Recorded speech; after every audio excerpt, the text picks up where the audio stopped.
Hello, my darling, and welcome to today's story time. We have a rolling thunder in the background. Now lie back, close your eyes, and let me read you to sleep. And now, on with our story time. There's nothing more absurd, as I view it, than the conventional association of the homely and the wholesome, which seems to pervade the psychology of the multitude. Mention a bucolic Yankee setting, a bungling and thick-fibered village undertaker, and a careless mishap in a tomb. And no average reader can be brought to expect more than a hearty, albeit grotesque, phase of comedy. God knows, though, that the prosy tale which George Birch's death permits me to tell has in it aspects beside which some of our darkest tragedies are light. Birch acquired a limitation and changed his business in 1881, yet never discussed the case when he could avoid it. Neither did his old physician, Dr. Davis, who died years ago.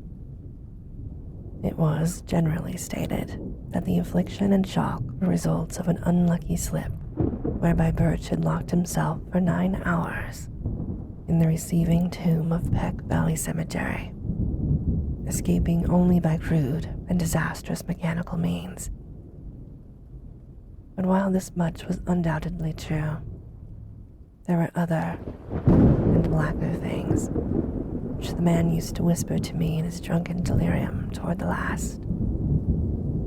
He confided in me because I was his doctor, and because he probably felt the need of confiding in someone else after Davis died. He was a bachelor, wholly without relatives. Birch, before 1881, had been the village undertaker of Peck Valley, and was a very calloused and primitive specimen, even as such specimens go. The practices I heard attributed to him would be unbelievable today, at least in a city, and even Peck Valley should have shuddered a bit had it known the easy ethics of its mortuary artist in such debatable matters as the ownership of costly and laying out apparel invisible beneath the casket's lid, and the degree of dignity to be maintained in posing and adapting the unseen members of lifeless tenants to containers not always calculated with sublimest accuracy. Most distinctly, Birch was lax, insensitive, and professionally undesirable. Yet I still think he was not an evil man. He was merely crass of fiber and function, thoughtless, careless, and liquorish, as his easily avoidable accident proves, and without that modicum of imagination which holds the average citizen within certain limits fixed by taste. Just where to begin Birch's story, I can hardly decide, since I am no practiced teller of tales. I suppose one should start in the cold December of 1880, when the ground froze, and the cemetery delvers found they could dig no more graves till spring. Fortunately, the village was small, and the death rate low, so that it was possible to give all of Birch's inanimate charges a temporary haven in the single, antiquated receiving tomb. The undertaker grew doubly lethargic in the bitter weather, and seemed to outdo even himself in carelessness. Never did he knock together flimsier and ungainlier caskets, or disregard more flagrantly the needs of the rusty lock on the tomb door, which he slammed open and shut with such nonchalant abandon. At last, the spring thaw came, and graves were laboriously prepared for the 9 silent harvest of the grim reaper which waited in the tomb. Birch though dreading the bother of removal and internment, began his task of transference one disagreeable April morning, but ceased before noon because of a heavy rain that seemed to irritate his horse, after having laid but one mortal tenement to its permanent rest. That was Darius Peck, the non-agenarian, whose grave was not far from the tomb. Birch decided that he would begin the next day with little old Matthew Fenner. His grave was also nearby, but actually postponed the matter for 3 days, not getting to work till Good Friday, the 15th. Being without superstition, he did not heed the day at all, though ever afterward he refused to do anything of importance on that fateful 6th day of the week. Certainly the events of that evening greatly changed George Birch. On the afternoon of Friday, April 15th, then, Birch set out for the tomb with horse and wagon to transfer the body of Matthew Fenner. But he was not perfectly sober, he subsequently admitted, though he had not taken to the wholesale drinking by which he later tried to forget certain things. He was just dizzy and careless enough to annoy his sensitive horse, which, as he drew it viciously up to the tomb, neighed and pawed and tossed its head, much as on that former occasion when the rain had vexed it. The day was clear, but a high wind had sprung up, and Birch was glad to get to shelter as he unlocked the iron door and entered the side hill vault.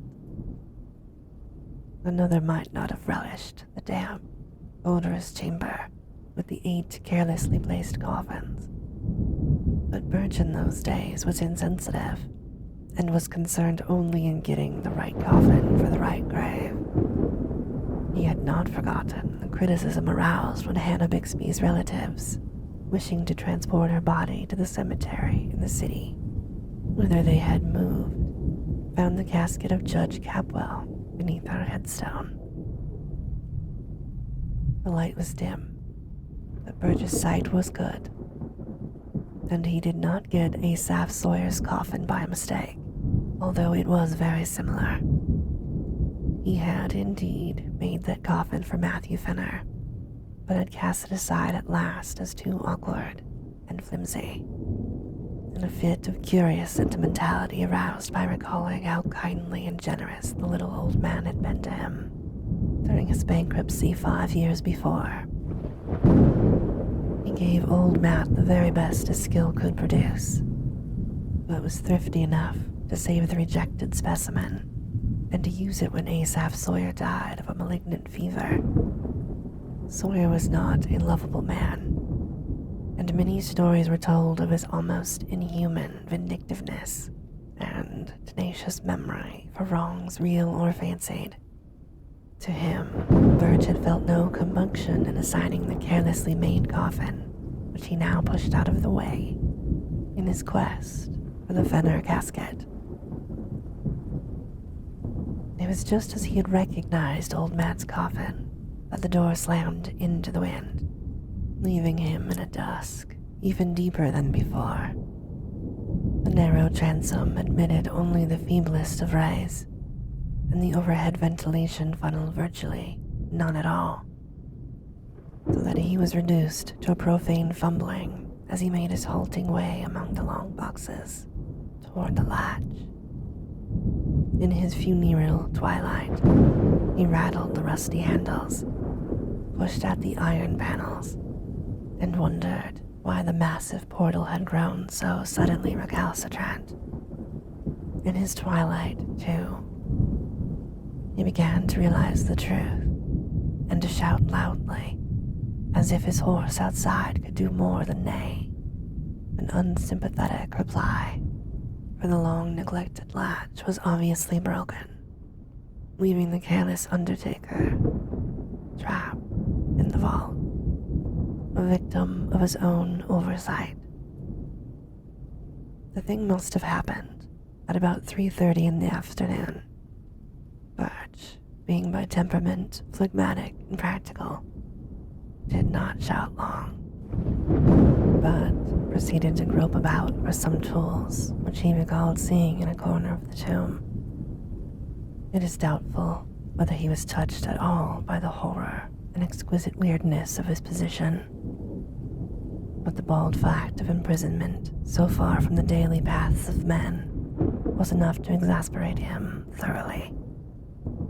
His day's work was sadly interrupted, and unless chance presently brought some rambler hither, he might have to remain all night or longer. The pile of tools soon reached, and a hammer and chisel selected, Birch returned over the coffins to the door. The air had begun to be exceedingly unwholesome, but to this detail he paid no attention as he toiled, half by feeling, at the heavy and corroded metal of the latch.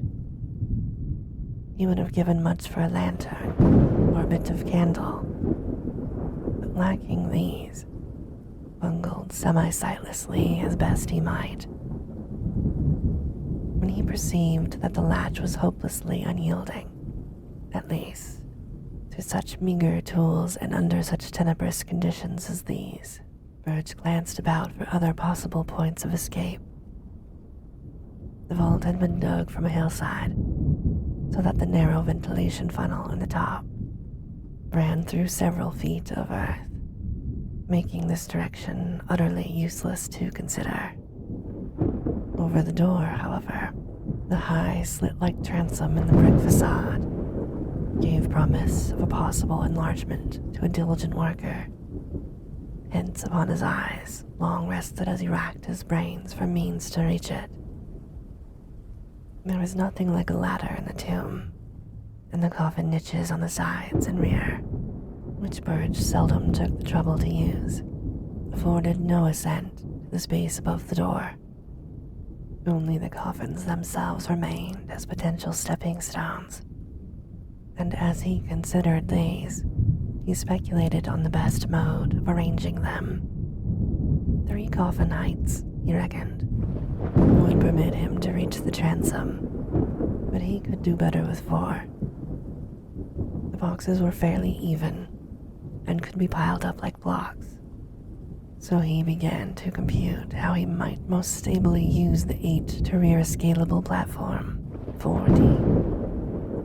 As he planned, he could not but wish that the units of this contemplated staircase had been more securely made.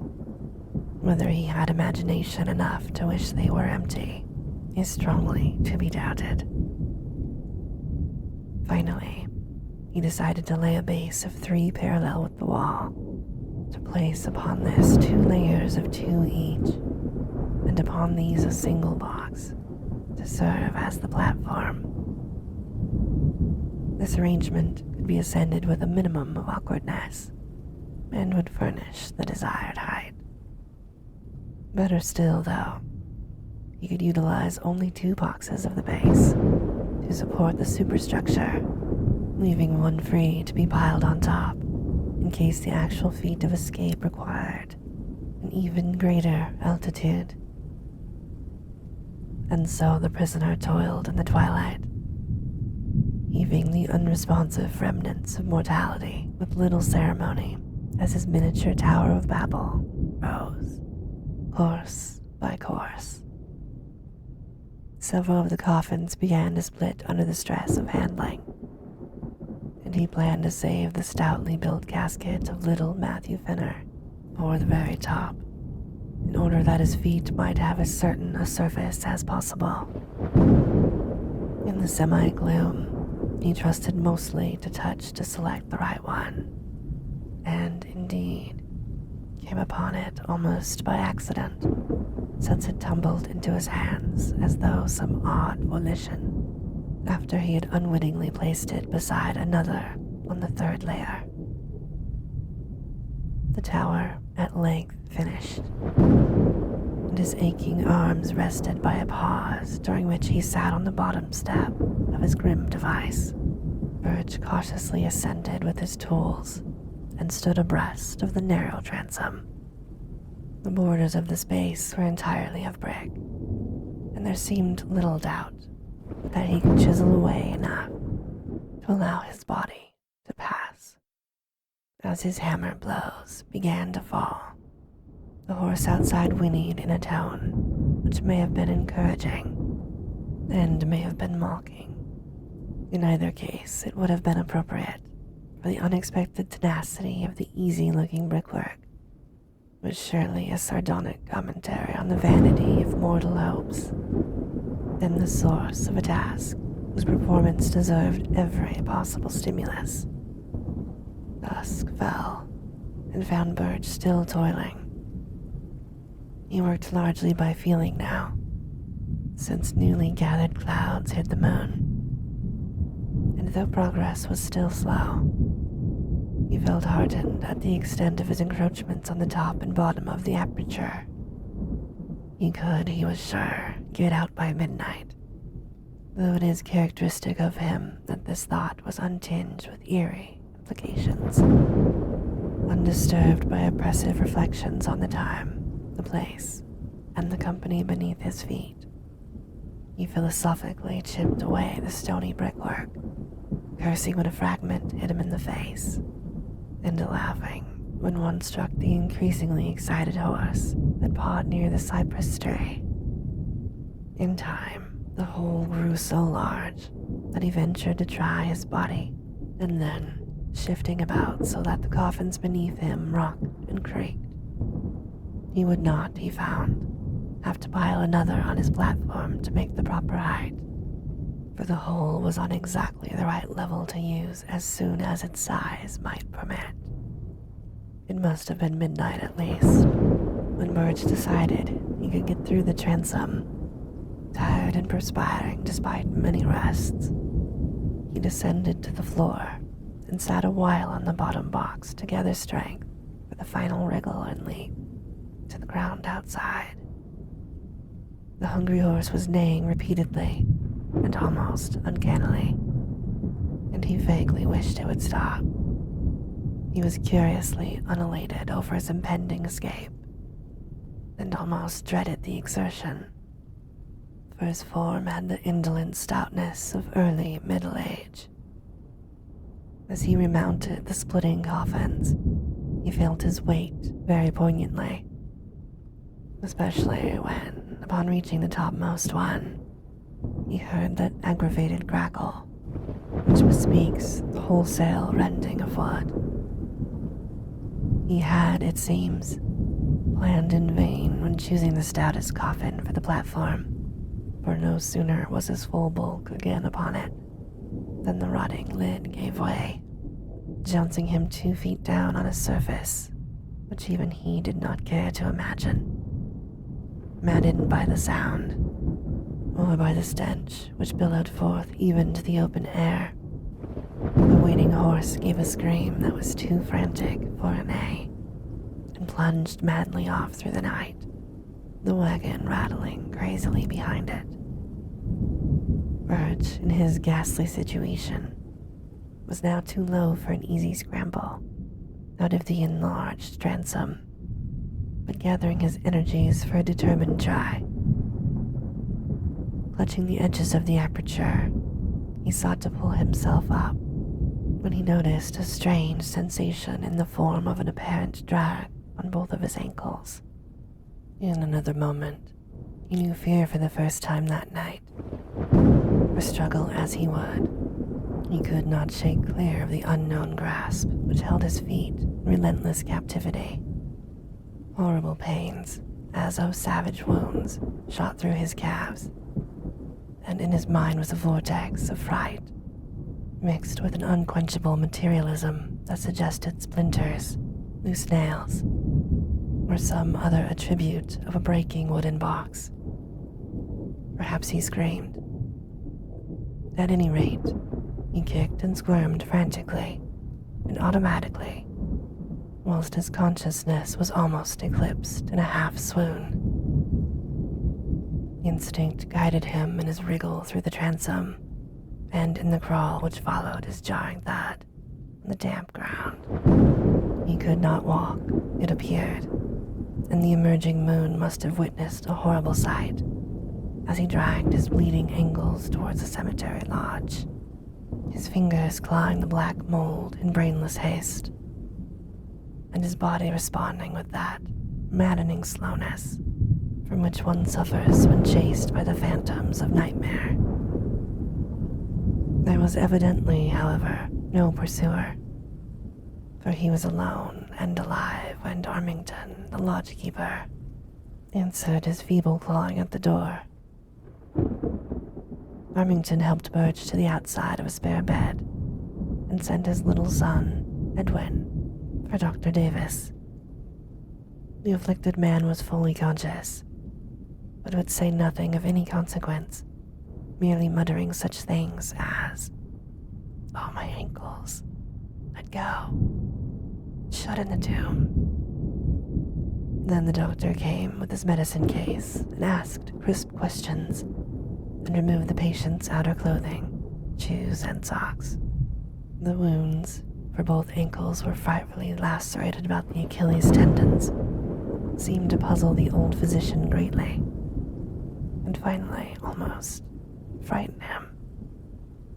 His questioning grew more than medically tense, and his hands shook as he dressed the mangled members, binding them as if he wished to get the wounds out of sight as quickly as possible.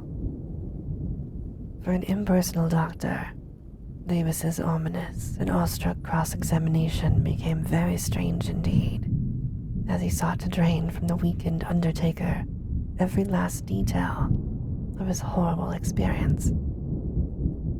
He was oddly anxious to know if Birch were sure, absolutely sure, of the identity of that top coffin of the pile, how he had chosen it, how he had been certain of it as the Fenner coffin in the dusk, and how he had distinguished it from the inferior duplicate coffin of vicious Asaph Sawyer.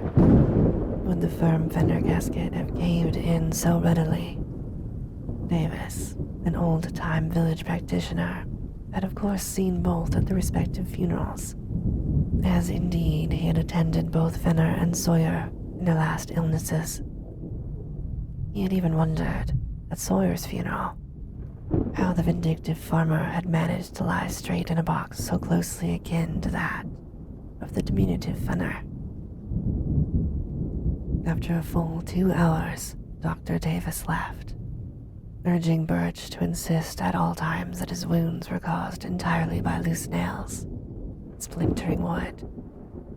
What else, he added, could ever in any case be proved or believed? But it would be well to say as little as could be said, and to let no other doctor treat these wounds. Birch heeded this advice all the rest of his life, till he told me this story, and when I saw the scars, ancient and whitened as they then were, I agreed that he was wise in so doing. He always remained lame, for the great tendons had been severed, but I think the greatest lameness was in his soul. His thinking processes, once so phlegmatic and logical, had become ineffaceably scarred, and it was too pitiful to note his response to certain chance allusions, such as Friday, tomb, coffin, and words of less obvious concatenation. His frightened horse had gone home, but his frightened wits never quite did that. He changed his business, but something always preyed upon him. It may have just been fear, and it may have been fear mixed with a strange, belated source of remorse for bygone crudités. His drinking, of course, only aggravated what it was meant to alleviate. When Dr. Davis left Birch that night, he had taken a lantern and gone to the old receiving tomb.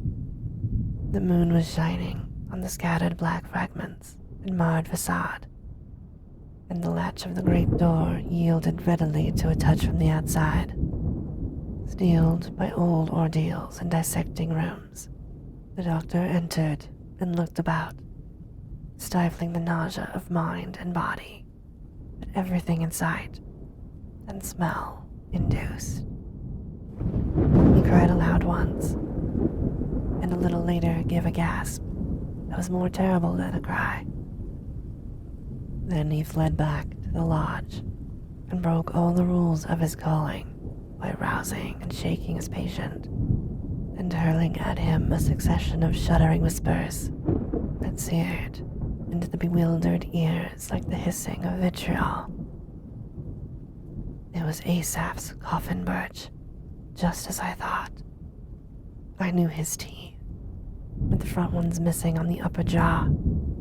Never, for God's sake, show those wounds. The body was pretty badly gone, but if ever I saw vindictiveness of any face, or form or face, you know what a fiend he was for revenge.